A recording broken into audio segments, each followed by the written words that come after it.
Cheat ফান্ডের টাকা ফেরত পেতে অনলাইনে কিভাবে স্মার্টফোন দিয়ে আবেদন করবেন সেটাই দেখাবো আজকের ভিডিওতে। অনেকেই সারদা, অ্যালকেমিস্ট বা আইকোর এরকম নানা ধরনের চিট ফান্ডে অনেক টাকা রেখেছিলেন এবং সর্বশান্তও হয়েছেন।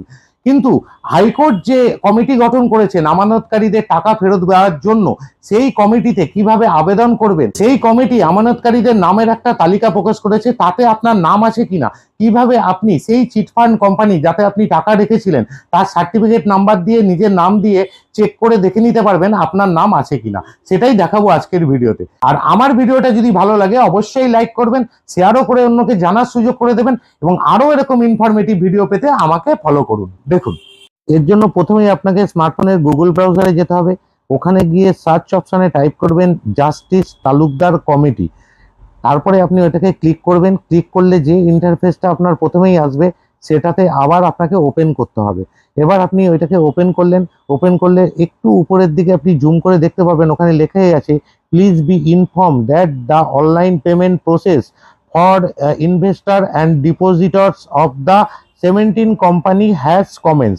বাংলাতেও ওখানে লিখে দিয়েছে 17টা কোম্পানি বিনিয়োগকারীদের বা আমানতকারীদের টাকা ফেরত দেওয়ার প্রক্রিয়া চালু করেছে অনলাইনে।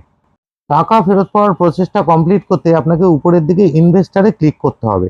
এবার আপনি কোন চিট ফান্ডে টাকা রেখেছিলেন একদম উপরে ক্লিক করলে আপনি দেখতে পারবেন। দেখুন এখানে alchemist group of company, Amazon agro products, এরকম করে সব একটু উপরের দিকে স্ক্রল করবেন। বিভিন্ন ডলফিন গ্রুপ অফ কোম্পানিজ, তারপরে এখানে আরও আছে, আইকোর আছে, এবং সব কোম্পানির আপনি নাম দেখতে পারবেন।